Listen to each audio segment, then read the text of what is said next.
Hey, JD here. Welcome to the Mead House. You know, over the past several years, we've brought you over 150 episodes of mead making education, information, and entertainment.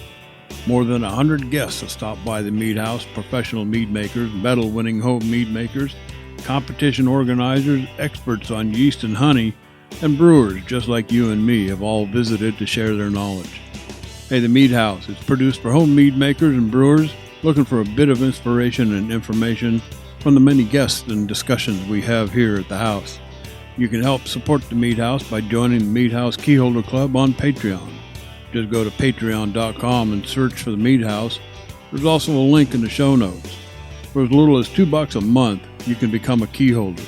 We've teamed up with some great companies to provide thank you gifts for your support. So get on over to Patreon, join the Mead House Keyholder Club, and get your own set of keys to the Mead House. You can listen to the Mead House podcast with your favorite player, and be sure to rate us 5 stars on iTunes or your favorite listening venue. The Mead House, mead making entertainment you just don't want to miss.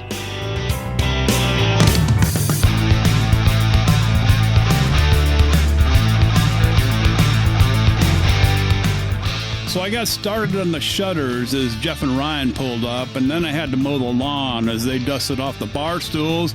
Hey, my name is JD Webb, and I'll probably have to make a bowl of congealed orange salad for the potluck tomorrow. You know, Yankees call it Jell-O. Anyway, with those little canned orange slices in it, you know what I'm talking about. Hey, welcome to the Mead House, and thanks for listening to episode number 205. Hey, the Mead House podcast is just pretty much everywhere. The usual places: iTunes, Stitcher Radio, Spotify, iHeart, YouTube, Amazon, on and on. Check them all out, the front page of the website. And, of course, that would be themeadhouse.com.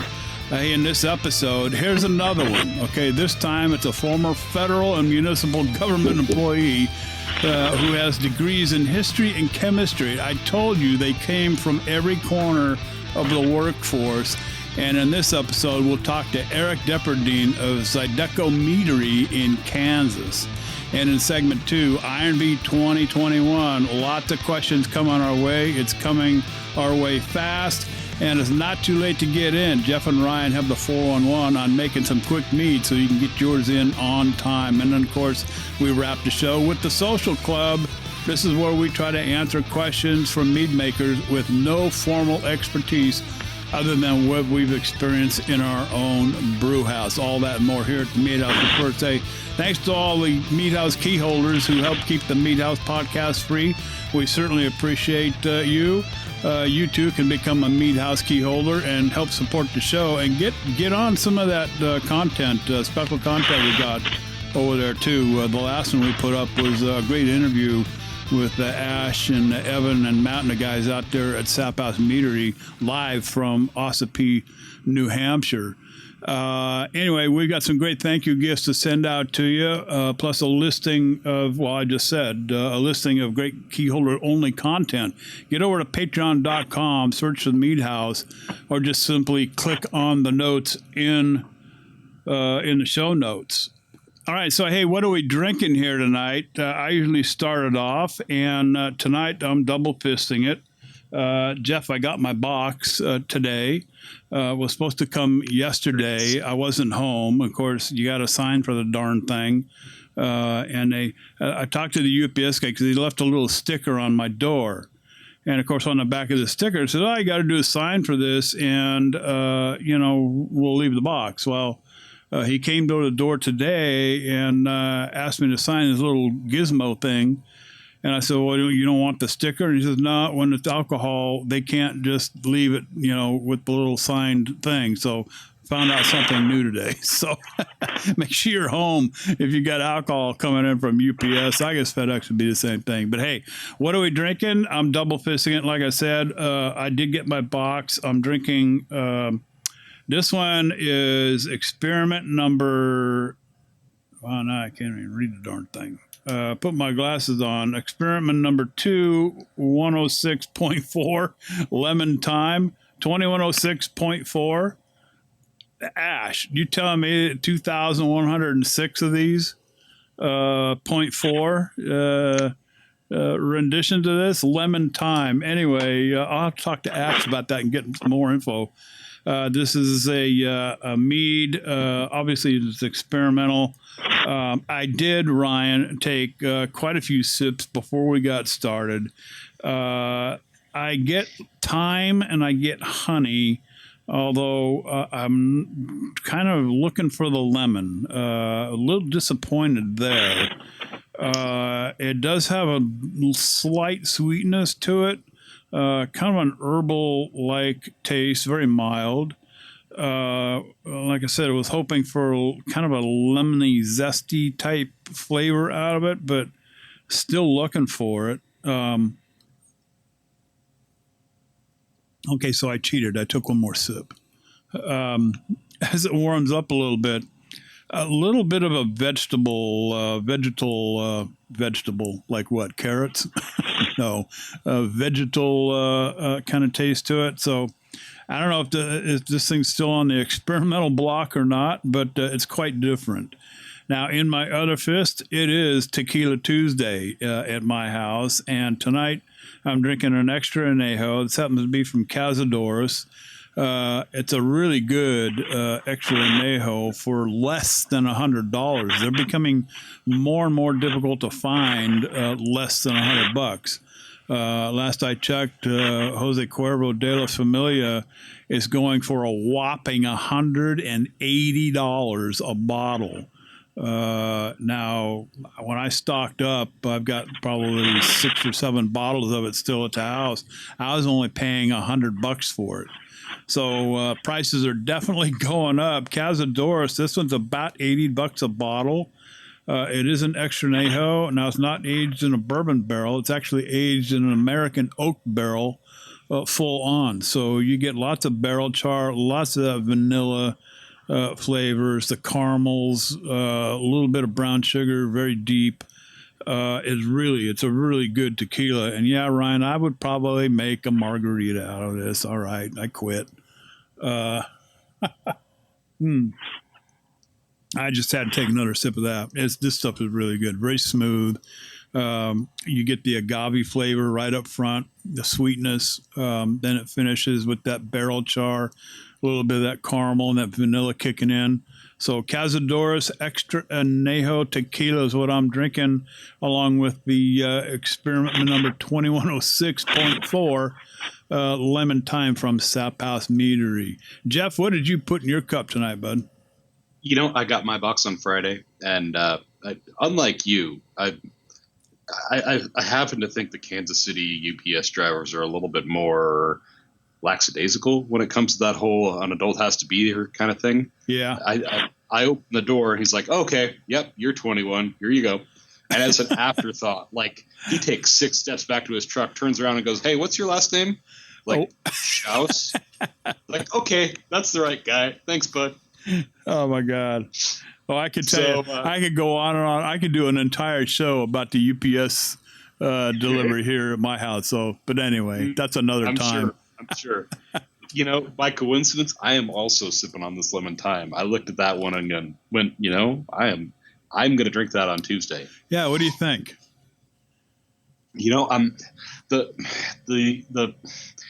The flavor that I'm getting is lemony, but it's not like a crisp, like lemon zest. It's almost like a lemon pith or a lemon, kind of lemon peel. That's, when I mentioned the vegetal flavor, maybe that's what I'm tasting.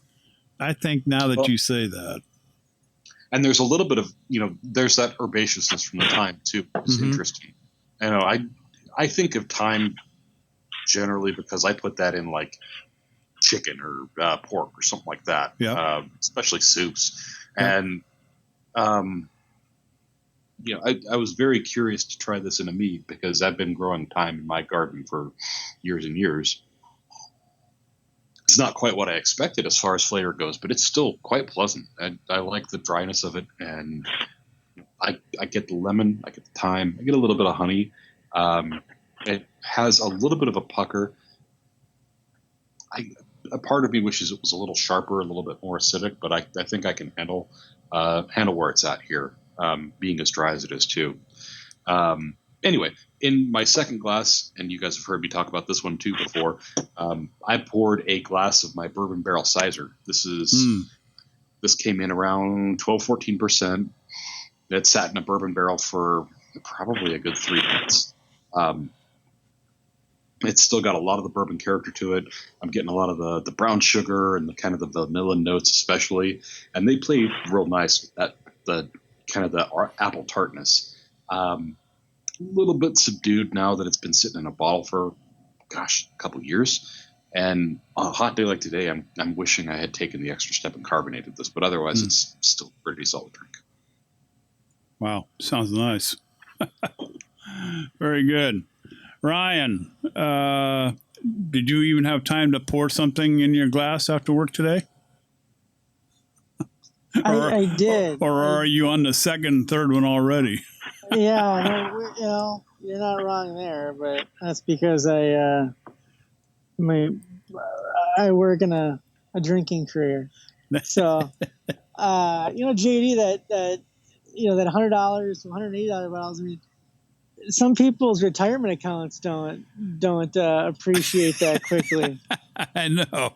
It reminds me of, I used to Dom Perignon. You'd see that. You used to be able to get a good bottle of Dom Perignon, just the standard, vintage that they release, for about $100 a bottle. Yeah. And now, a few years later, the standard vintage that they release is probably closer to $200 a bottle. Yeah. So you could, same type of thing. If you're tired of playing the market, play the liquor shelf.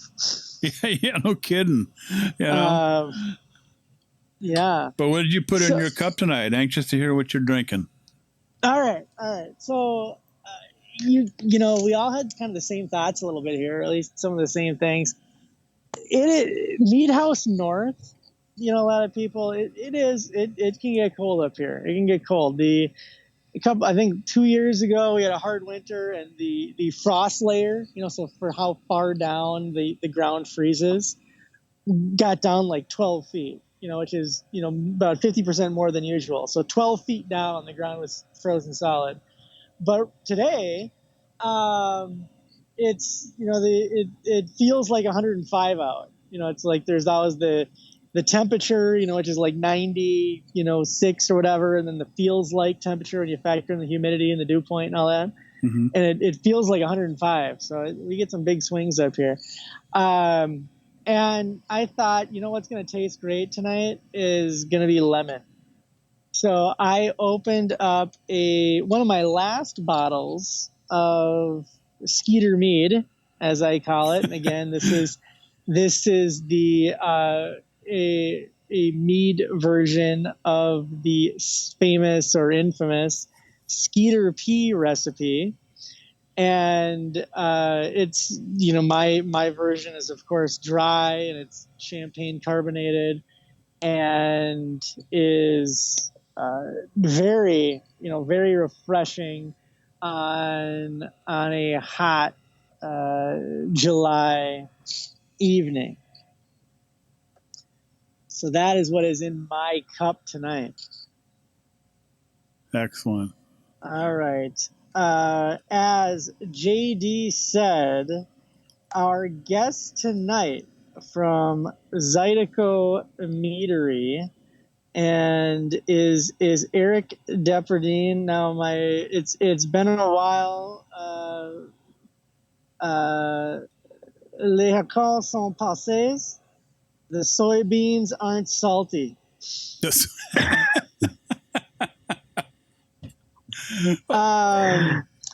Please, if you are a native French speaker or just better than me, do not write in and say how bad I butchered that. I already know. Oh my God. Yeah, please forget our email address, please. Yeah. Eric is from Boston, Massachusetts, graduate of University of Louisiana Lafayette in history and chemistry, two important subjects for mead. We usually have the history buffs and Jeff, what are those people called? Was the Digby? Or what's that book they always talk about? The Cabinet of Sir Kenelm. Yeah. So we got the history buffs and we got the chemistry nerds, and it's and I say that lovingly, but rarely do those two come together. So we might have found a unicorn. Working in municipal governments, hopefully slaying the beast from the inside. Is also a graduate of Highland Community College and Enology certificate program, and now the owner of Zydeco Meadery, one of 4 minority-owned alcohol manufacturers in Kansas. I'll tell you, ZydecoMeadery.com, ZYDECO-meadery.net. Sometimes I read the intros, and they're kind of sprinkled with things that are humorous and funny, and I'll tell you, read the About Us, the Depperdine family, the Zydeco history. It's that is very much the tone. I don't have time to read it all tonight, or by the time I got done, we'd have to say goodbye to Eric before we got started. So the only thing I will read is I like this part. Harvesting and processing fruit has always been a family affair. We don't believe in age discrimination. If you can stand on a stool and pound grapes, you're going to work. And they have one of the best pictures. If you these pictures kind of scroll through, but you can take your pointer, your mouse, and kind of click on these pictures. They got pictures of these kids stomping these grapes, or are they grapes, Eric, or blackberries? I can't tell. They must be grapes. They are grapes. Yeah, I mean, it's the cutest picture ever. Well, yeah, that's the photo. Well, welcome to the show, Eric. Here, I'll let you. Well, before we get too far, I'll just say welcome to the show, and what is in your glass tonight? I'm actually drinking 2 things. I have a glass of Norton wine that I made a couple of years ago. I got the grapes from KC Wineworks. That's one of the Kansas City downtown wineries where I did my internship for the Vesta program. And in my other glass, I have a glass of hibiscus mead that I recently bottled on Sunday with my kids and my wife. And they're both pretty good. Excellent. They're both pretty good, at least in my opinion. Well, excellent. It's always good if you're able to drink your stuff, and we're often our own worst critics, so I'm sure they're very good. Eric, tell our listeners and us, the listeners, everybody, how you found mead and got started with mead. Well, my wife and I, when we were in college, we liked drinking Riesling from the Pacific Northwest, and we would drink a bottle while we were in college. And when we got married, we went to Seattle for our honeymoon and visited different wineries in the Puget Sound area. Had a great time, returned to Louisiana, visited wineries in Louisiana and East Texas. Again, had a great time. But then we ran into a problem of European vinifera grapes don't grow well in Louisiana's subtropical climate. And it's really hard to find muscadine grapes in Louisiana after the month of July. So the next best thing was honey. And I think I bought a book on Amazon called The Complete Mead Maker. There you go. Ken, I can't pronounce his last name, but it starts with an S. Ken Schramm. Yep. Ken Schramm. Yes. And Louisiana is a big honey producer, a big honey producing state, because a lot of beekeepers overwinter their hives in Louisiana and southern Mississippi because the flowers bloom earlier down there. So we always had access to great honey. So I started playing around with different honeys from around the New Orleans area or from the Lafayette area or the Natchitoches, Louisiana area. And they were just honey, water, and yeast. They were just plain show meads. And then my wife and I discovered a orange grove 40 miles south of our former home in Opelousas, Louisiana, which is in St. Landry Parish. And we befriended Mr. Eddie Romero. He and his wife, they own 20 acres of oranges, and they have a small cattle operation on the side. So depending on whatever fruits he had available throughout the year, we'd go and pick 50 to 100 pounds, process them at our house, make a mess in the kitchen, combine it with honey, and make fruit meads out of that. So what started with a love affair of Riesling and Gewürztraminer wines from the Pacific Northwest metamorphosized into mead because of necessity. And this started maybe, my son was born in 11. So this must have he was born in 10. We started making mead at the house in 2011. And we continued making mead while we lived in Opelousas up until 2015. And when we moved to Kansas City, we continued making it up here. One of the major differences we found between Louisiana honey and Kansas and Missouri honey is price. Honey is readily available in Louisiana in large quantities at a decent price, whereas up here in Kansas and Missouri, it's like $1 or maybe $1 or $2 more in price if you're not buying it in 5-gallon buckets. Yeah, out here in California, it's just like gasoline. It's like $20 for a quart. So ooh, that's high. Oh, I'm telling you, Eric, it's getting completely ridiculous. Just like our gas prices are now at $5 a gallon. So please don't come to California. Well, my wife and I, we've been fortunate. We found a local mead maker. A local beekeeper in southeastern Kansas, and he and his family, they've been in the beekeeping business since 1889. Wow. So all of our Kansas wildflower honey we buy from this gentleman in Iola, Kansas. And we developed a pretty nice relationship with him. And he sells it to us at a pretty good price. So very good. That's who we deal with for our wildflower honey up here. Yeah. Excellent. Yeah. And if I didn't mention it off the bat, you are, you said you're in Kansas, and now are you near Kansas City, or whereabouts are you? Actually, I live in Kansas City, Missouri. The winery is located in the state of Kansas. Okay.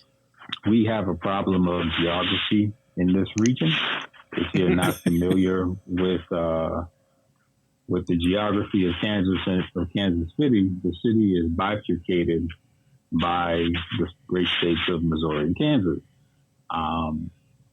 So in order for me to legally make my mead in Kansas, the director of the Enology and Viticulture program at Highland Community College contacted one of his friends who's a retired English professor, Gary Cliff. He and his wife applied for my federal and state license on my behalf. And in order for me to comply with the Kansas liquor laws, the winery is actually the Louisville Winery LLC, and I technically act as a wine contractor in the eyes of the state of Kansas. Mm-hmm. Our alcohol and tax revenue agents in Topeka are aware of the convoluted relationship that we've created in order to stay above board, and they were fine with Gary applying but they're fully aware that I'm the one who's making the mead and taking it to farmers markets and paying the taxes every month on whatever is sold. But but now Kansas has changed their liquor laws where you don't have to be a resident in order to make alcohol in the state of Kansas. But since all of our paperwork was filed months before anybody ever thought this would happen, we're just going to keep the arrangement the same because it just works for everyone and it's simpler like that. And that'll save me from having to buy new labels right now. Excellent. Thank you. Yeah, Jeff actually, I don't know if he still does, but he used to live in Kansas City, Kansas. Yes. And Jeff, I don't know if you're still in that area or where the new, Mead House Central is. As of a week and a half ago, I'm up in the northeast of Kansas City. Technically Liberty, but still on the Missouri side of the Kansas City. Yeah. So, Eric, I'm passively familiar with a lot of the eccentricities of the Kansas and Missouri alcohol laws. Yeah, it's fun and special. So I have a question. Yes, I have a question not pertaining to mead at all about Kansas City. So, Jeff, if you were to move down the block and move into Kansas, so would you have to go to the DMV and change your driver's license and go through all that crap if you just moved down the block? If you're that close, yeah. Sometimes. Oh my God. I mean, there is literally a street in a greater part of the metro called State Line Road. On the east side of the street, it's Missouri. On the west side of the street, it is Kansas. If you cross the street, you're paying property taxes in the other state now. So they want the DMV. They want your tags. Yeah. Oh, my God. Yep. Anyway, Eric, I'm curious about the orange mead. This is, we often get questions about working with orange juice or grapefruit juice or some kind of a citrus-based juice, fruit juice. And the difficulty is dealing with all of the acid. How are you dealing with all of the acid in orange juice when you're now? These are Satsuma oranges that you're using, correct? If I'm reading correctly here. Initially, yes, I used to use Satsumas, but I quickly learned after the fermentation was completed that all of that beautiful Satsuma aroma went out.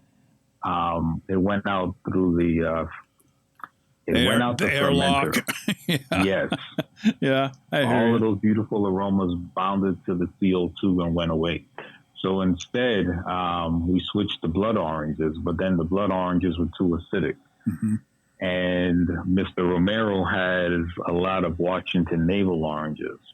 And I find that Washington navel oranges, if you get them when they're ripe, which may be difficult if you don't live close to an orange grove in Louisiana, Mississippi, Florida, or California, I find Washington navel oranges work the best. And if you use sweet orange peel that you pick up at the beer supply shops, those oils and the peels give a nice, they reinforce the orange aroma. Because after you ferment the Washington navel orange juice, it ends up tasting like a regular grape wine. So you need the orange peel to make it taste like oranges again. To bring back, the oils. Yeah, that's how I deal with it. Yeah. Okay. Yeah, I always thought that was a difficult ferment in dealing with the. Now you're using straight juice now, or are you diluting? Well, most of the meads that we make commercially are straight honey, water, and yeast. The only one that we use fruit is our Kansas Sizer, which is a mixture of English bittersweet apples from New York and tart apples from Ray County, Missouri, which is an hour and a half northeast of Kansas City, and sweet apples from Topeka, Kansas. We hand grind those apples, and I think the specific gravity usually is between like 1.045 up to like 1.06. And then we just add a certain amount of Kansas wildflower honey to bring the specific gravity up to 1.090. And then we go ahead and ferment it. That's the only product that we make commercially that uses fruit juice.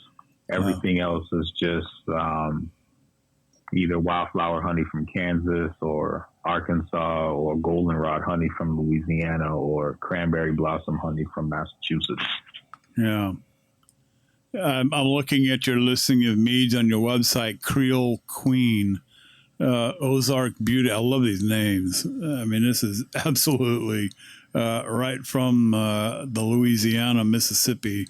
Sunflower Delight. I mean, sunflowers are like a big thing down there, right? Yes. Sunflowers are the state flower of Kansas, and they grow wild. They're actually in bloom along a lot of the roads here in Kansas City, Missouri. Wow. So, Eric, you mentioned you're sipping on your hibiscus mead there. I'm a big fan of hibiscus mead myself, and I don't want you to give away the family secrets or anything here, but any tips or approaches for dealing with hibiscus as a flavor there that you found from your experimentations? Hibiscus can be very temperamental because of its low pH. Whenever the calyxes are rehydrated, your pH is going to be below 3 unless you add more water to it. It also depends on the quantity of dried flowers you use per gallon of water. So that's also going to play a big role as well. But I find that hibiscus, the resulting tea, after you let it steep for 12 to 24 hours, it's fine. But when it goes through the fermentation process and it's in contact with oxygen, I find that it makes colloids, these macromolecules of proteins and polysaccharides and phenols, and they clump together and they're just annoying as all get out. Because when it's time to clarify it, you have to have a lot of patience. Yeah. And you have to rack. You have to rack with this. And we use a, what do you call that thing? A Tenco Enomatic.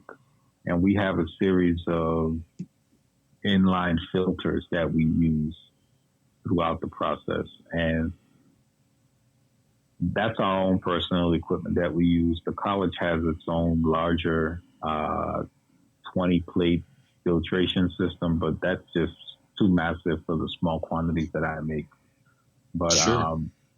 Hibiscus mead makes a lot of colloids, and it requires a lot of racking. So just be prepared. And it's very foamy. It does make a lot of foam. So you want to make sure you have enough headspace, because you don't want that stuff shooting out of your airlock and then creating a mess on your kitchen floor. It's almost like you're dealing with a newborn child. It's not something that you can just put in a closet and forget about it and go check on it a week later, because it will surprise you. Yeah, I've noticed I had to make sure you my ferment instead of an airlock. It gets really foamy. Mm-hmm. Yeah, and even I remember when my grandmother and my aunts make hibiscus, the non-alcoholic version of hibiscus drinks. It will make colloids, and it will foam up. Nobody really thinks about it because, it's really for when they make when Trinidadians or people from Latin America make hibiscus drinks, is usually non-alcoholic, and everyone is used to the clumpiness. after it sits in your aunt's refrigerator for a couple days after Thanksgiving or Christmas. So we're used to it, but that's not something you can have in the bottle when you're selling commercially and stuff. So Right. Sure. it can be temperamental. You just got to have patience and just be aware that it's not going to behave like other. Now you said steeping. Are you starting with a hot process then for your hibiscus tea, or are you letting it sit at room temperature? What's your approach there? Okay. Most people from the Caribbean and Latin America will start. They'll boil a certain quantity of water and then add the dried flowers to it. Now, unless you live in Latin America and you have access to the flowers fresh around October, November, December, you're going to purchase the dried flowers that you pick up at your local Mexican grocery store or your local Caribbean grocery store if you live in the Northeast. And you'll reconstitute that in water for a certain amount of time, depending on what your family's process is. And depending on the island, or if you're in Mexico or in Costa Rica, Colombia, or Venezuela, you'll add different spices, ginger, you may add pineapple. People in Ghana and Nigeria and Senegal will add pineapple. Some folks add dried orange peel. So it's hyper local, depending on what you have available at the time and what your aunts and your grandmothers do, or what you feel like experimenting on any particular day will determine what goes in that pot and steeps. So, right on. Have you experimented with any other flavors besides the ones that you have listed on your website here at all, Eric? I have. I've played around with blackberry, fresh blackberries, and one flavor I do enjoy a lot is fresh wild blueberries from Maine. Oh, that's God, something. Yes. Yeah, that's something that I would like to do in the future. I have like 25 cases of champagne bottles, and I'm thinking about when next time I go back to visit my grandmother and my mother in Massachusetts, going to Maine and buying some wild blueberry concentrate and fermenting that, reconstituting the concentrate with water and then adding New Jersey blueberry honey to it, fermenting it, and then using the méthode champenoise to make a carbonated, sparkling wild blueberry mead. Wow, that sounds almost good. like a rosé. My wife tells me I have all these grand ideas, but they require me to travel halfway across the United States. So she periodically gets irritated with me. Well, she's like, welcome to the club. Yeah. Well, tell her, if you take her with you, my wife and I just returned from a 30-day long cross-country trip, 25 states, all the way to Maine. And wow. Let me tell you something about blueberries. I don't know what it is about Maine blueberries, but they taste wildly different than blueberries that I get out here in California. I'll tell you that right now. The wild blueberries that you find in Maine or the northern parts of the United States, they have more anthocyanins, if that's the correct term. And the blueberry flavor is much more concentrate naturally than any of the cultivated blueberries that you get that were developed by the University of Arkansas a long time ago. Not saying that those cultivated blueberries there's anything wrong with them, but it's the stuff from Maine that you get from like Alexander's wild blueberries or Wyman's that you can purchase frozen at Costco. They pack more blueberry punch. And growing up in Massachusetts, that's what I associate blueberries with.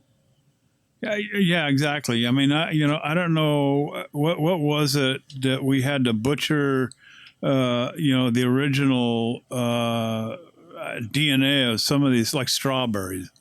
For crying out loud, I remember as a kid, strawberries were no more than as big as your thumbnail, and sweet. Oh my God, they were just little flavor bombs.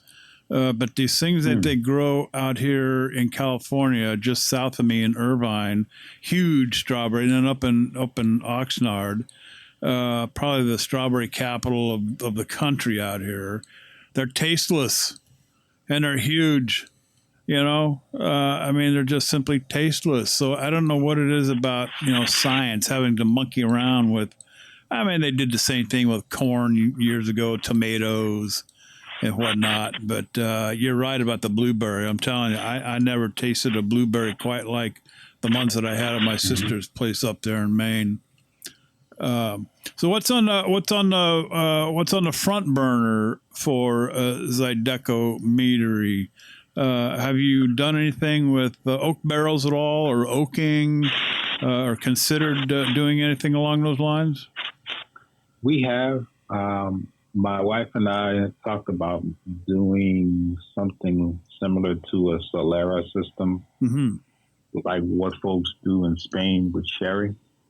The place where we buy a lot of our supplies in Connecticut, they sell refurbished oak barrels that are neutral in flavor. So we thought about doing a sherry style mead, but that might be, we may end up doing something like that later on in 22 or in 23. Right now, our main focus is the apple harvest in New England. We are firm believers that the quality of apples in New England are far more superior than any other place in the United States, which is probably going to make a lot of people upset by that statement. But Massachusetts, New York, New Hampshire, Maine, Connecticut, and Vermont, that's like the Napa Valley of apples in the United States. Well, that's kind of where it all started, right? I mean, Yes. The first cultivated apple in the United States was the Roxbury russet back in the 1630s. Yeah. And that's one of my favorite apples. So the people who live in Washington State can't complain, right? I mean, come on. No, they cannot. Although growing apples in Washington is a hell of a lot easier than growing them in New England, because you don't have to deal with the massive changes in temperatures. Yeah. Well, they say that and about, you don't have to deal with the bugs. Yeah, they say that about California oranges too. I mean, there's always a fight which orange is better, Florida oranges or California oranges.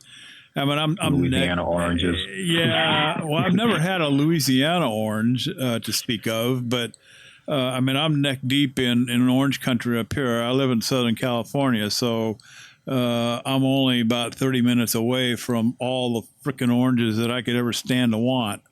Up in Fillmore and up the coast here. So, I'm still kind of intrigued by this orange mead. Are you still playing around with that at all? Are you still trying to perfect this orange mead that you started out with? I think if we have an opportunity to go back to Louisiana around December or early January, and if my wife doesn't slap the cheese out of me for bringing home several hundred pounds of Mr. Romero's oranges, I may make an orange mead. But she suggests that I just use concentrate and make my life simpler and just buy orange concentrate from one of these wine supply vendors and just make an orange mead and then back sweeten it. But I would prefer getting the oranges and pressing the oranges myself. But I don't. Yeah, I got to do what she does because I got to live here, and I'm not trying to. I don't need her wrath. So if the wife's happy, everyone's happy. She must be sitting right next to you. She's upstairs, out of the way, out of hearing range, right? Yeah, she's in the living room. I'm in the bedroom. I love it. Oh man! So you said one of four. How did you put it? One of four minority-owned alcohol manufacturers. What's the other three? Yes.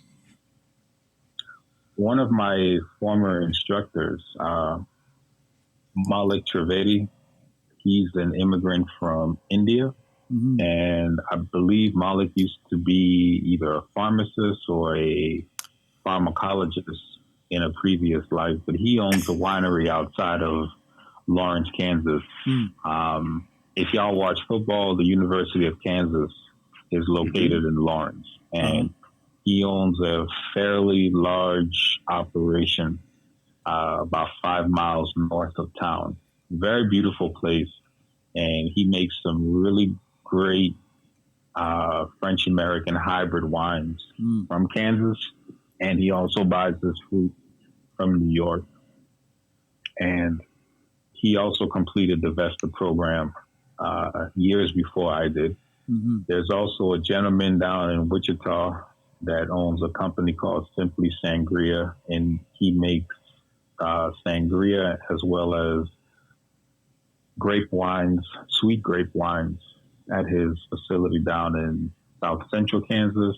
And there's a lady by the name of Jennifer McDonald who owns Jenny Dawn Cellars, and she makes wine using grapes that she purchases in California, as well as Franco-American hybrids that she purchases in Kansas.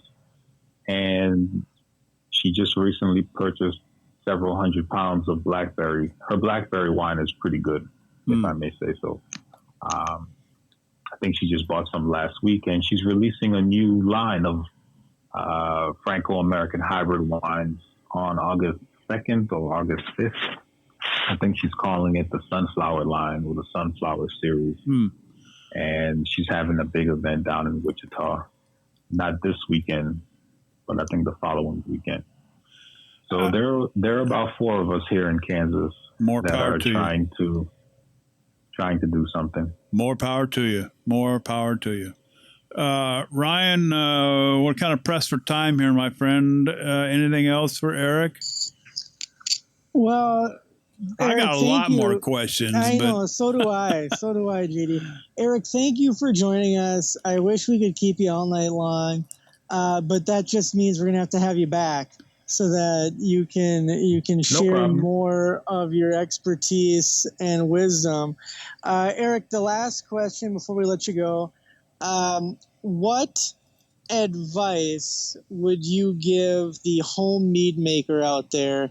You've played with a lot, you've done a lot, you've experienced a lot. You're a scientist by trade or by education. What do you want people to know? What can help save them a headache or a mop bucket with some of your wisdom? Always be open to suggestions and never stop reading about your craft or your hobby. It doesn't matter how old the book is. Stuff published in the 1940s has a lot of great tips on winemaking. Actually, one of the books I used was published back in the 1940s in New York. I think Grapes of New York or Grapes of the Wild. It's so old I have to use a rubber band to keep it together. Nice. But always be willing to read up on winemaking and mead making, because there's always something to learn. And if you make a mistake, that's not a problem. Try to correct it and learn from the mistake so you don't make the mistake a second time when you make another batch. Yeah. And don't lose the faith. Good advice. Excellent. Good advice, Eric. Thank you so much. And I've got some more questions myself, but let's tackle that on another visit. I want to know more about muscadine wines, honey, and yeast, and going down that road. Ryan is pretty good about working with grape juice and honey and water and yeast and whatnot. But I'd like to get a little more into the muscadine grape and see what we can do with that with a little bit of honey. So we're going to have you back on again, my friend. Thanks for joining us tonight for sure. And quite welcome. Thanks for the opportunity. You bet. We'll talk soon. Thank you. Bye. Interesting guy. I should have initially asked a question about. I'm curious about the muscadine. I've had muscadine wine. It's a very sweet grape, very sweet wines. Nothing like. It was kind of a shock to the senses when we were in North Carolina and I had my first muscadine wine. I was expecting just a regular tasting wine, and it's not. It's completely different. But. I've always been curious, what could you do with, a muscadine grape juice with some honey and water and some yeast and whatnot. I want to ask Eric the next time we get him on, Ryan. The heck is... I have no idea. Somebody from Kansas City calling me. Is that you, Jeff? Nope. I'm on the line with you. Oh my God. All right. So we'll have to edit that one out. Oops. It was somebody from Kansas City. Must be Eric. Well, no. Actually it was Eric. I'm not quite sure why he was calling me back. But at any rate. So moving on here, guys. Great talk with Eric Depperdine, Zydeco Meadery. We'll put all the links up in the show notes, and you can go check out his website. He's got some really nice looking meads up there that he's been working on. So segment 2, IronB 2021. Lots of questions coming our way. Jeff and Ryan, you both have the 411 on some of these answers that we're looking for. One of my guests is making some quick meads. I guess we're talking about a quick turnaround time. Is that it, Jeff? Well, people are they're for lack of a better explanation, there are plenty of people that are in this mode of mead takes 3 to 6 months. So right. Yeah. If I've got 2-3 months to get a mead into this competition, how do I do that? And I thought it'd be fun to talk about, we have talked at length on several different occasions about, hydromels, about different yeast you can use. And so I thought it'd be fun to throw some ideas around as far as just approaches for getting that done on time and making sure you got something to enter in the competition that you're looking to enter. Yeah. Because part of the IronB is that there is a limited time frame to make this mead. Right. Exactly. So, let's say I wanted to use the secret ingredient and I wanted to make something really quick. Where would I start? How would I begin that process? I'm looking for like maybe a 3 to 4 week turnaround time. Can I do that? Yeah, absolutely. The first thing you want to look at, honestly, to my way of thinking, you want to look at good nutrition. Whether you're going to do like the Tosna or another staggered nutrient addition, you want to make sure you're adding your nutrients, you're treating the yeast right. You want to cultivate the happiest yeast you can get, so they just kick right into gear and they roll through it as quickly and as happily as possible, so that you get a nice product in a quick turnaround time. Mm-hmm. There are a bunch of other cheats, so to speak, and I use that term very, very lightly because if you get a good result, it's not cheating. But to my way of thinking, a great starting point is to focus on making a good hydromel as opposed to like a sack mead.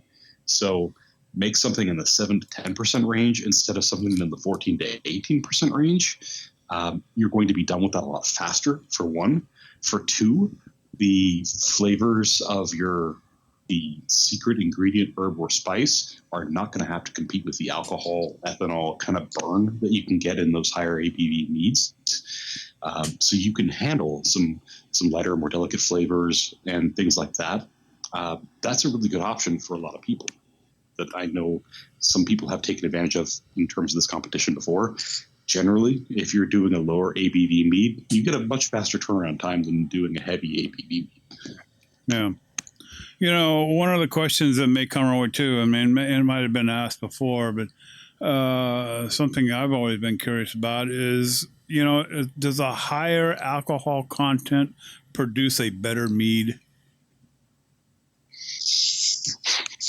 Kind of I know it's a basic question, but I think it's probably one that a lot of people want to ask, but maybe don't know, you know. Well, I think ultimately that depends on why you're making mead at home. I remember, I have to say it was within like the first year we were doing this podcast. It was still pretty new. I was over at the local Renaissance Fair doing, you know, a show or something like that. And I happened to be talking to somebody and was like, oh yeah, I make mead and blah, blah, blah, blah, blah. I was like, oh really? I make mead too. And we started chatting. It's like, oh yeah, no, I got this one up to 19% one time. It was really good. Mm-hmm. Like, okay, well, it became clear in the course of conversation that, you know, you're making something to get messed up Yeah. in the amount of effort and imbibe possible. Yeah. If that's what you're after, you know, that's one approach to making mead. Personally, when I think about, you know, tasting the honey, tasting the adjuncts, whether it's a fruit or it's an herb or a spice or, geez, anything else, those yeasty esters and all the nice things that come with it, I tend to find that 10% is kind of a sweet spot for tasting that without getting a lot of the burn of heavy alcohols that kind of come with some of those higher ABV meads. Yeah. Some people that can make a great 12 to 14 or even 16% mead, and it doesn't taste like that. But, you know, that you get higher into the ABV, and that becomes a factor in the whole like equation of what you're tasting. You know, you have to figure into that the ethanol kind of the burn and the flavor you get from that, in addition to, you know, the sweet and the tannin and the acid and all the flavors from the adjuncts and things like that.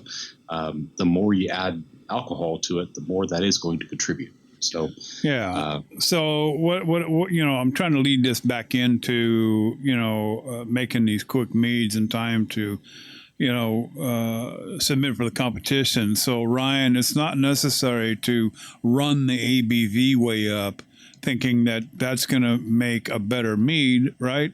Because you've been pretty phenomenal making some low gravity meads, low ABV meads that have been awfully tasty. So what's your approach on a quick mead? Well, thank you, JD. And yeah, a lot of my meads start with a specific gravity below where a lot of other guys' gravities end. Yeah, true. You know, I mean, I've started a lot of meads with specific gravity of like between 1040 and 1060. Uh-huh. You know, a lot of guys' meads end above that. So, yeah, the low gravity or the session mead or the hydromel is a bit of my go-to or my specialty. I've said this before. I'll say it again. My only trick or bit of advice is that when you're going that low, it's not that you need to omit nutrients or that you shouldn't do something like Tosna, but that you don't necessarily have to. I put all my nutrients in up front and let it go. Now, the reason I do that is probably threefold. Number one, it's easier.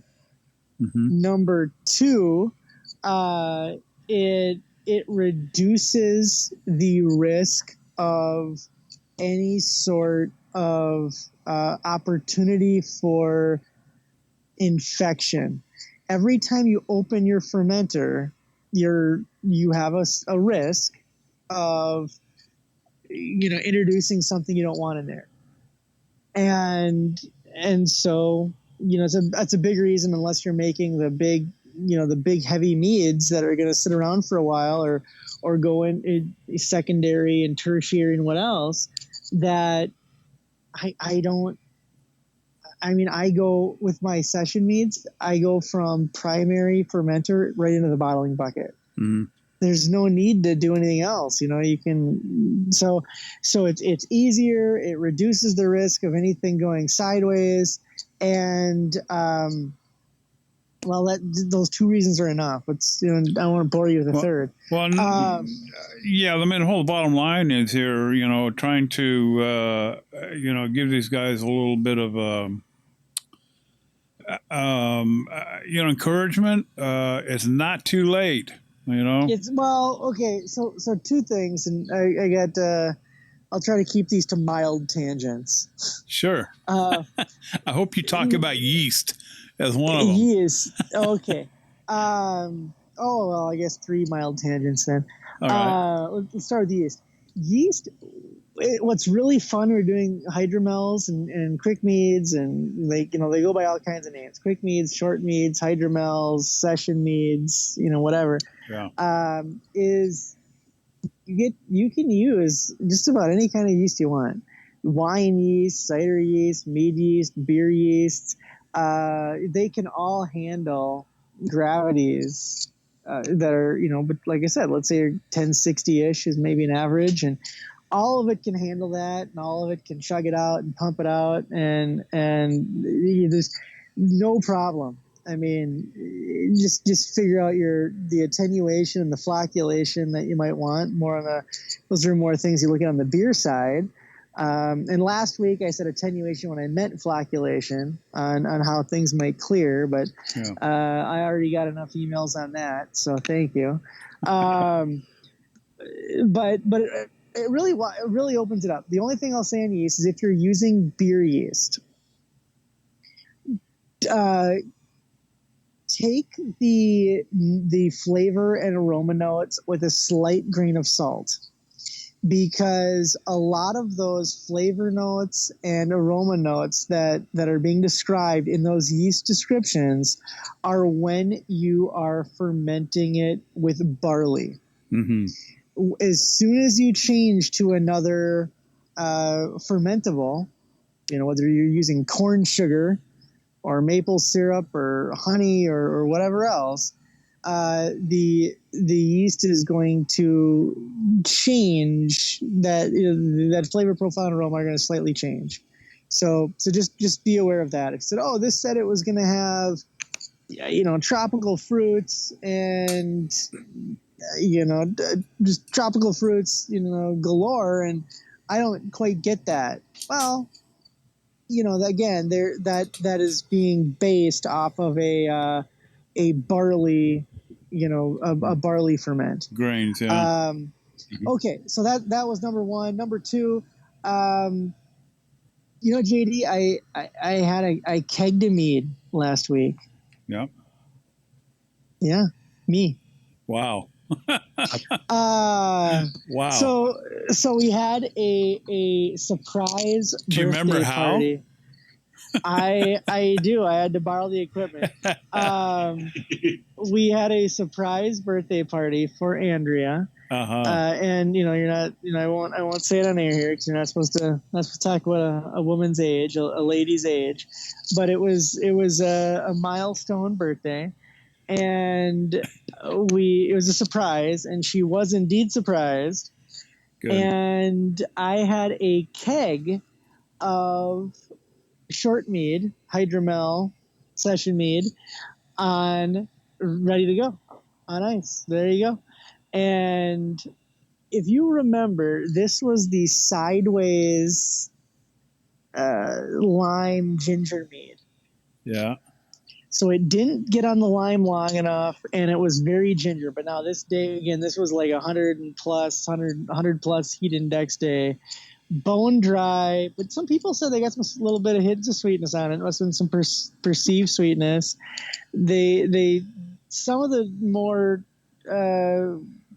advanced palates, delicate palates, could pick up some citrus. I got mostly ginger, but a very dry ginger mead with maybe some hints of citrus and maybe a whisper of sweetness. Yeah.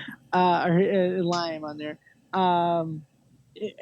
People loved it. Just it was super refreshing, and they really loved it. I only wish it had more lime in it, so it's the true, more of a lime to balance the ginger. But I'll do that next time. And I got a side question on that. I'll ask you guys. It's against my better judgment, so if we have time, I'll do it. But here's the third thing. I said I had three things. Here's the third. First of all, Mead House Nation, I'm sorry, and Jeff is sorry too. JD's not, but JD doesn't apologize to anything. If you're gonna wait for an apology from JD, you'll cold day in hell. You'll be 6 feet down before you ever get it. I'm sorry. It's been a couple of months since we told you that we were a couple of weeks away from getting the details up for Iron V 2021. And we had a few hiccups. We had a couple of hiccups, and it took a lot longer than we anticipated to work out those hiccups. Well, we held our breath. We sat upside down. You jump on one foot. All those things you do to make the hiccups go away. And the hiccups are pretty well worked out here. And we anticipate that in the very shortly, we're talking, days, week at most, we will be giving you the dates and the instructions for Iron V 2021. So our apologies for being a little too optimistic in our estimation of when we could announce those things. But we are just inches away from actually doing it, and we'll get that out very, very quickly here, so that you can all start working on these. And while this is not a hydromel competition, you're welcome to enter any strength mead that you'd like. We know that sometimes the hydromels are more appealing in competitions or in challenges like this. The Reddit community, the mead group on Reddit, does challenges.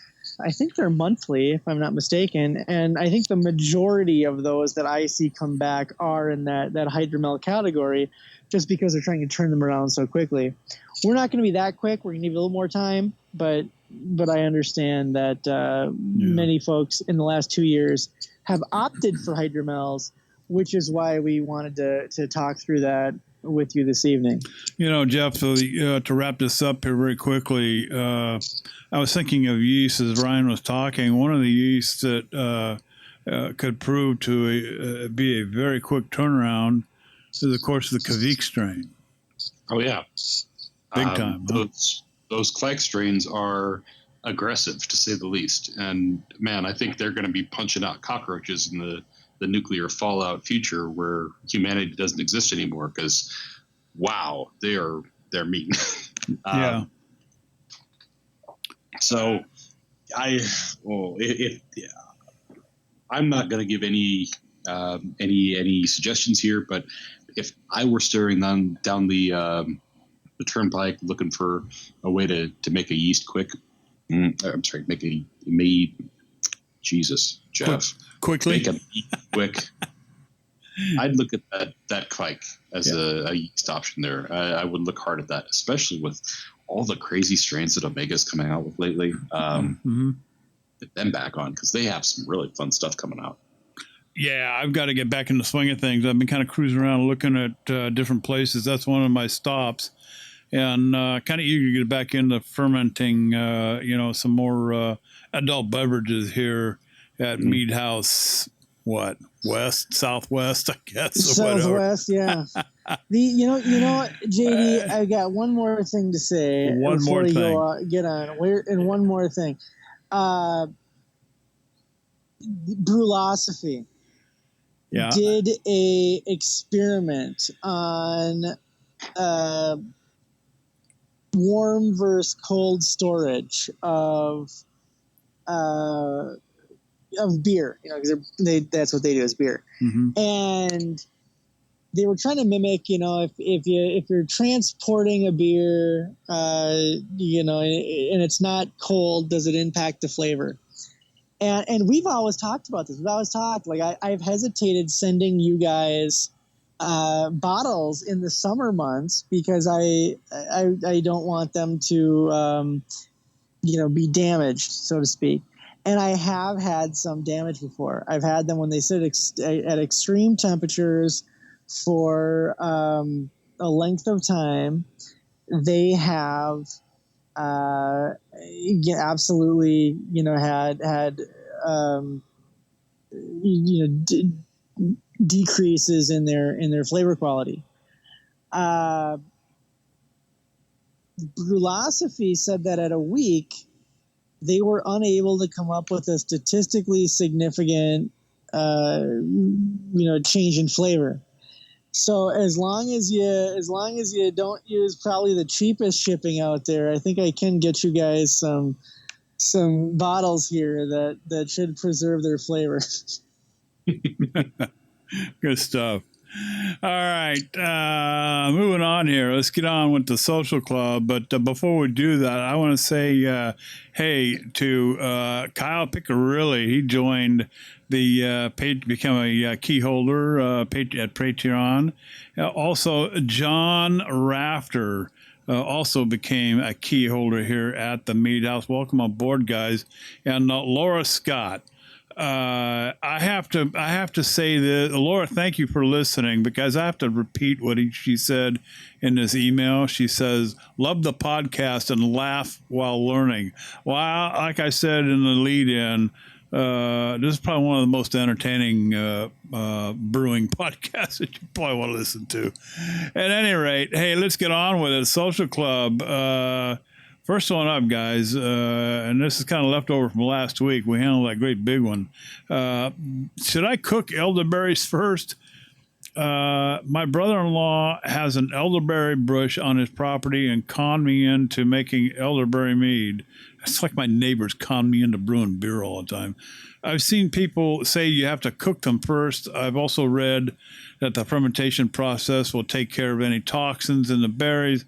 Any advice? I will probably err on the side of caution and cook them anyway, but would like to hear some input. Thanks. Jeff, this is one I have read where elderberries do have a toxin and must be treated kindly. Well, yes, in a fashion.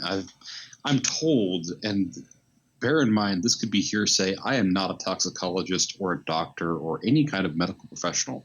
So do your own research. Do not take some guy from the internet's expertise here. Especially at the Mead House. I'm told this is not a will kill you toxin. This is a will make your stomach very upset, and you might lose your lunch a little earlier than your stomach was otherwise ready to process it, kind of sick. That said, I know I have been told from a number of people that they don't bother any kind of heat processing to break down those toxins in the elderberries, because the fermentation takes care of it. I know I have also heard from a number of people that, well, yes, elderberries have that level of toxin in it, but if you eat them ripe, it's much less than if you eat them like underripe. So That's as long as you're heard. throwing ripe berries in the first place, it's a lot less of a problem. And if you're eating a lot of them, that might be a problem. But I'm not going to say anything about eating a lot of elderberries, because you're talking to somebody that one night, like, did you know that pineapple has an enzyme in it that breaks down protein? Because I discovered this after eating half of a raw pineapple all by myself one evening, just whatever, and lost a lot of feeling in my tongue. Didn't realize the pineapple was eating me. Yep. Yeah. Oh, yeah. You get on a fruit binge and it's like, okay, well, I'm enjoying this. This is fun. Okay, I like this. So I'm not going to judge somebody for eating too many elderberries, is what I'm trying to say. That said, it sounds like, from everything I've heard from so many anecdotes from so many people making elderberry meads or wines and things like that, you don't have a lot to worry about if you're putting it into a wine as opposed to eating it whole. I know a lot of people will cook it ahead of time, and that breaks down a lot of the toxins in there. But they're also talking about making it into a syrup or a cordial or a jam, something like that. So it's going to come into that one way or the other. Ryan, you know anything about elderberries? I've made some elderberry syrups before. Okay. That's my kind of natural health immune booster, in the flu season, and it's also an excuse to, mix in some brandy to say it's shelf stable. So now I've used dried elderberries before when I make my syrups from our very good friends at Mountain Rose Herbs. And when I followed their instructions, and I kind of tweaked some of their recipes on how to make the elderberry syrups, it does say that you steep them in boiling water, or maybe I think boil them or steep them in boiling water. I'm going to forget exactly. And I've done that. Now, I've done that primarily because they are, well, two reasons. Number one, the potential toxins, but then also that they are dried, and that helps extract more of the goodness from them. Now, I've only fermented elderberry once into a piment. I made a piment and then I punched it up with some elderberry and some other berries as well. So it's kind of like a berry, grape, piment, melomel kind of thing. And, I did boil that as well too. Just because I had been used to boiling my elderberries. So I don't know. Now, the good question would be, and we haven't had them on before, but you can buy cans of elderberry concentrate, at your local homebrew store or online. I don't know how those are treated. I don't know if they're just boiled or how they are, or if they say, hey, you don't need to worry about it, you're going to ferment, or maybe they're pasteurized in some way. I don't know. And I'm not afraid to say when I don't know that I just don't know. Maybe a good thing we can do in the future here is have an elderberry expert on the show, someone who can tell us when you need to worry about it, when you don't, and go from there. I've exhausted my knowledge and probably our listeners' patience. There you go. All right, enough on elderberries. Hi, all. I have tasted my first finished mead 2-liter batch on the weekend, and I have just put the lid back on the bottle and let it sit on the bench. A few days later, I have noticed that there is bubbling and yeast-colored growth on the top of the mead in the bottle. It may be yeast continuing to ferment or contamination. First question is, how do I properly use and store the mead without contamination? Second question is, if the bottle of if I bottle the mead, should I put argon gas or a preservative? I'm a toss up. Eeny, meeny, miny, mo. Ryan, Jeff took the last one. You take this one. Lead us off on this one. All right. A yeast-colored growth on the top of the mead in the bottle. Well, it could be a couple things. I mean, it could be the start of a pellicle, or it could just be that the fermentation, is really going again, and you're seeing some of that almost, froth again, or like a recroisen type thing happening on there. So I don't know. I can't comment. It could be either way on that. Mm-hmm. Don't have enough information, so I'm not going to opine. How do you properly use and store the mead? Well, the best way to use mead is to drink it. Yeah. All of it. How do you? Yeah. How do you best store it? Well, the best way that I believe to store it, and because you're talking in a 2-liter batch, I'm gonna probably say you're gonna bottle it, not keg it. There would be. I like crown cap bottles. They're very easy. Crown caps are very cheap. Cappers are cheap. Bottles are cheap. You get them for free. Mm-hmm. So I would put them in clean and sanitized beer bottles, and use clean and sanitized crown caps, and cap them, and store them at a cool, room temperature, a cool cellar temperature, and then when they're open, if you want to drink it cold, put it in the fridge, and once they're open, kind of treat it like a bottle of white wine. Is a safe bet, which means if you've got a little handheld vacuum pump, like for a wine thing, you can try to do that, or just put like a wine stopper in it, and set it in the fridge. And then try to drink it relatively quickly. I see a lot of people, especially when they're starting out. Again, Jeff talked about this earlier. There's a lot of bad or old or bad and old information out there, and you see people using like mason jars. They just open up a mason jar, they pour their meat in, they stick it in the cabinet. They take a sip. Like treating it like it's moonshine, right? Yeah. And this isn't your local hillbillies moonshine. Yeah, and the difference between the reason you can do that with moonshine, and you might want to do that with mead, is moonshine is typically like flammable. 60, yeah, right. Like 60+% ABV, like. If you forgot to get lawnmower gas and it's Saturday use morning, as paint thinner. Yeah, you just pour it in the tank and it'll fire right up. The spark plugs won't have any problem getting it going. Can be used to strip paint off metal objects. Oh yeah, exactly. The list goes on. Yeah. If your wife doesn't like your nail color, you can just use it as a nail polish remover.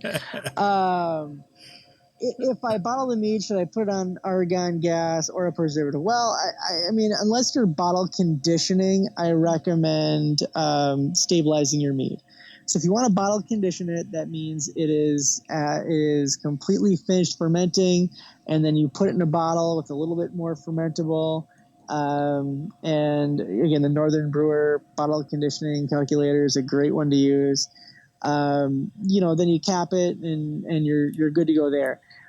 If you are, going from your bottling bucket into a bottle and you don't want it still and you wanted to keep it still, then it should definitely be stable. You want to stabilize it, which will not only prevent any unwanted fermentation, provided you've done everything else correctly, but also just to protect that flavor. Because if you made a wonderful strawberry mead, and you love the way it tastes, you want it to keep tasting like that. You don't want it to sit on the shelf for a month and maybe, you get to those bottles again and all of a sudden they don't taste the way you wanted them to taste anymore.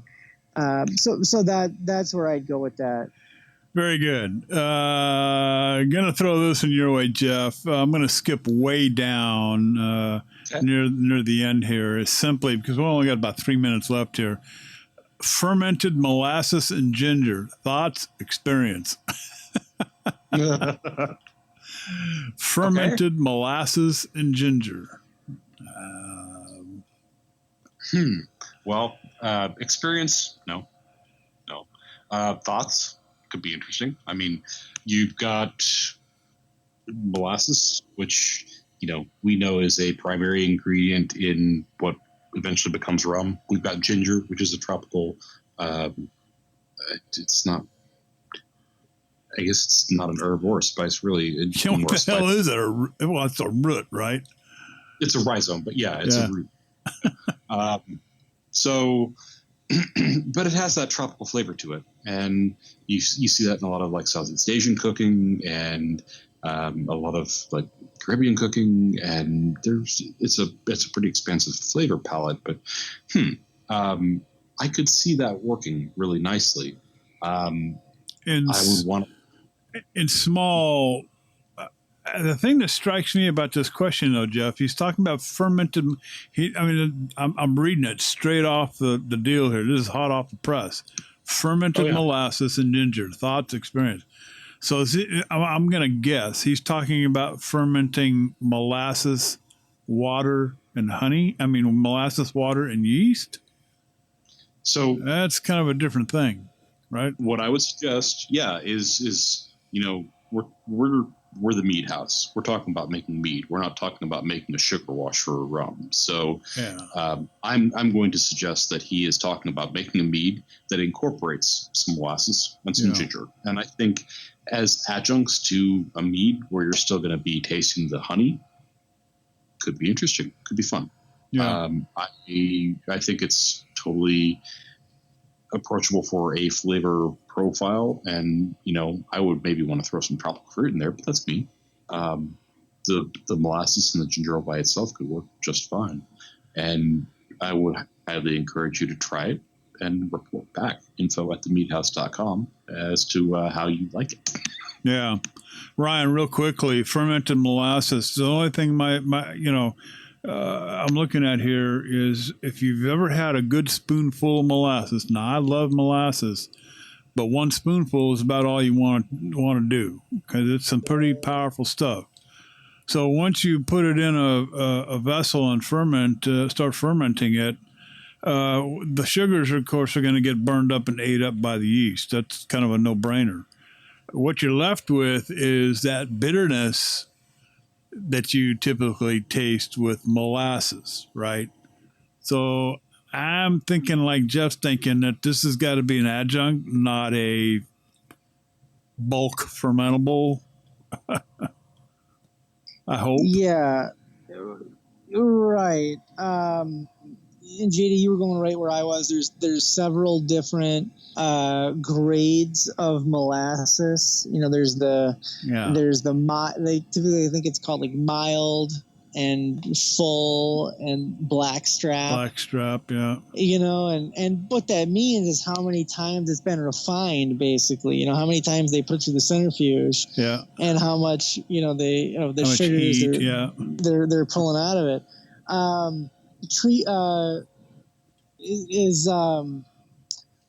What am I thinking of here? What's that British equivalent? They've got like that Lions treacle. Is that what I'm thinking of? And they've got like the golden, and they've got the dark, and essentially it's the same thing. I mean, you can spend a bunch of money and get it with a different name, but it's pretty much the same thing. So exactly what I'm saying. If you're using mild molasses, you can probably use more of it than you could blackstrap molasses. Now, I mean, you start. I think where this guy is going here is the ginger snap cookie, because the ginger snap cookie is molasses. I mean, the two main flavor ingredients are ginger and molasses. Pretty much, yeah. Now keep in mind, it's a scoop of flour, 2 scoops of sugar, and a pinch of ginger and a drop of molasses. Yeah. And that gives you the ginger snap cookie, right? Yeah. So again, you're going to need less than you think. For 99% of our listeners out there, to get if you want a very pleasant, consumable ginger snap mead, it's a lot less ginger and a lot less molasses than you think. Yeah. And even look at here's the last thing I'll say, because I know we're pushing time here. In the colonial era, United States, American colonial era, molasses beer was a fairly common drink. Yeah. You can find recipes for that. The amount of and sometimes there's like modern takes on them or modern variations to put them into modern measurements. So it's, modern measurements instead of, 3 scoops of yeast and, a half of a horse leg of barley, whatever they were using back then. Yeah. Anyway, so, modern measurements for those things. Anyway, the point is, even the molasses beer had probably a lot less molasses in it than what you're thinking right now. So go take a look at those. I mean, your standard grocery store bottle of molasses is more than they were using in like a 5-gallon batch of beer. So, again, be tepid, be cautious, be prudent. And I think you'd be great. I think that you could make an unbelievable, amazing ginger snap mead that will delight all your Christmas guests. I just think you need to be a little judicious in the pinches and spoonfuls that you use. Yeah, absolutely. Molasses is one of my favorites. It was my dad's. In fact, he enjoyed putting molasses syrup on his pancakes on occasion. So good stuff, guys. Hey, we're going to drop it right there. So thanks for hanging out with us on this episode, fans and listeners. And a special thanks to Eric Depperty from Zydeco Meadery in Kansas, or was it Missouri? Does it matter? Hey, for spending time with us. Hey, if you want to get on the show, it's easy enough. Just let us know what you're brewing. Email us, info@themeadhouse.com, or send us a message on Facebook, Twitter, or both at The Mead House. And again, another special thanks to John Rafter and Kyle Piccarilli. Kyle, I hope I'm saying that last name right, guy. Let us know if I'm not. For joining Patreon. Jeff will get right to it if he hasn't yet. I know these were just posted up here just this month, Jeff, so I'm sure these two guys will be looked after pretty good. And then Michael Labonte, he's looking for some more info on the Iron Beat. Mike, we'll be with you, bud. Hang in there, dude. Keep listening to the show. More information will be coming out as we go on here.